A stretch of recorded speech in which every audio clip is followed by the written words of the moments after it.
থাকবে, এটা থাকবে না, তারা অন্যায় থেকে সক্রিয় প্রতিরোধে কমিটগুলো থাকবে। কিন্তু রপ্তানিকারকদের আটকানোটা বলা হচ্ছে আমরা রপ্তানিকারকদের বোঝানো। দেখুন, রাস্তায় নেমে আটকানো হচ্ছে যদি আমরা একটা রপ্তানিকারক, সমগ্র রপ্তানিকারক সমাজকে বোঝাতে পারি, সমগ্র আমদানিকারক সমাজকে বোঝাতে পারি, এবং সমগ্র ক্রেতা সাধারণ অর্থাৎ সমগ্র জনসাধারণকে আমাদের আবেদনটা রাখতে পারি। সাংবাদিক সম্মেলনের উদ্দেশ্যই তো তাই, আবেদনের মাধ্যমে কার্যটা অনেক বেশি হবে।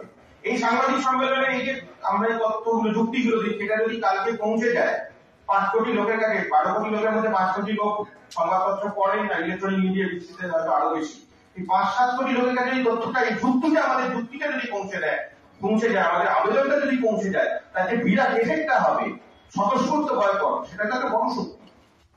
জনজাগরণ তো তার সঙ্গে থাকবেই, সক্রিয় প্রতিরোধও তার সঙ্গে থাকবে, কিন্তু বয়কটটা দিয়ে শুরু। সেই যে অত্যাচার করছে তার প্রত্যক্ষ প্রভাব করতেছে ভারতবর্ষে। দীর্ঘদিন ধরেই বাংলাদেশ থেকে অনুপ্রবেশকারী সন্ত্রাসবাদী ভারতে আসে, কিন্তু এখন সেই জিনিস অনেক বাড়ছে এবং আরো বেড়ে যাচ্ছে। তার কারণ বাংলাদেশের এখন সরকার নেই, যারা ক্ষমতাটা বকলমে চালাচ্ছে তারা এই জিনিসটাকে প্রত্যক্ষভাবে মদত দিচ্ছে। অর্থাৎ সে দেশের লোকেরা সরকার বলে যে দিকে থাকে তারা অনুপ্রবেশ বন্ধ করছে, অনুপ্রবেশকে বাড়ানোর চেষ্টা করছে। সন্ত্রাসবাদ বলে লুক্কায়িত কিছু না, ওখানে পুরোটাই সন্ত্রাসবাদ। এবং আমাদের প্রতিবেশী রাষ্ট্র বাংলাদেশ হওয়ার জন্য, এমনই প্রতিবেশী রাষ্ট্র বাংলাদেশের চারদিকটাই ভারত দিয়ে ঘেরা, ওখানে যা কিছু অন্যায় হচ্ছে তার প্রত্যক্ষ প্রভাব ভারতে হচ্ছে। চাঞ্চেষ্টানো ঘটনা তো ঘটতে শুরু করেই দিয়েছে। 1947 সালে যেটা ঘটেছে, এখন হয়তো তার চেয়ে খারাপ ঘটনাই ঘটছে। ও রিফিউজি মানুষ তখনই হয় যখন মানুষ একদম খাদের কিনারাও বলবেন, যখন খাদের মধ্যে পড়ে যায়, তার একটু সময় লাগে। 47 সালে যখন দেশভাগ হয়েছিল, দেখবেন রিফিউজির স্রোতটা ভারতে এসেছিল কিন্তু 1950-এর দিকে, 3 বছর একটা টাইম পিরিয়ড লেগে, সেই টাইম পিরিয়ডটা লাগে রিফিউজির ক্ষেত্রে। আমরা তো তাই জন্য অপেক্ষা করতে চাইছি না যে লোক রিফিউজি আসুক, তার আগেই আমরা পদক্ষেপ করতে চাইছি।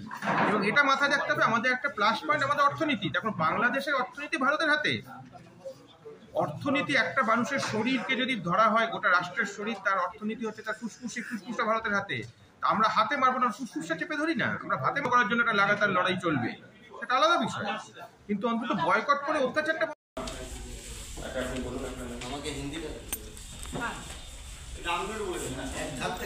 আমার নাম অমলান কুসুম ঘোষ।